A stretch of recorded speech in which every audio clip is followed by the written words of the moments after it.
Hey everybody, we got another quick tip. We got millions of them really, but we got another one. If you're going to Madison and you're going to jump weld, not everybody can make fantastic tongs. So what I did is I have a pair of tongs that I got off of the back of the trailer, no one's claimed, and they're 1/2-inch tongs. What I did is I used a piece of 3/8 round rod and I made a gooseneck for them. I just welded the gooseneck up on there, and that way what I can do is I can put my gooseneck and hold the toe piece on there secure. Then I have just a piece of square pipe that I cut, or square tubing, and then I can make it rectangle shaped so I can hold it on the end of the tongs.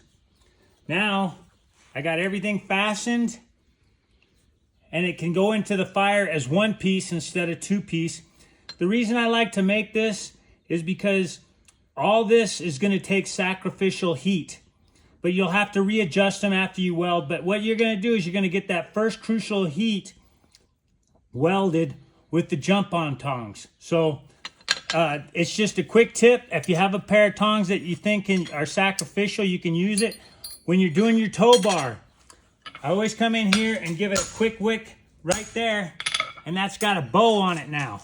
So now I got two pieces of contact whenever I put my jump across tongs on there. Put this on there, and I'm ready for the striker to put it in the fire. Got a million of those on there.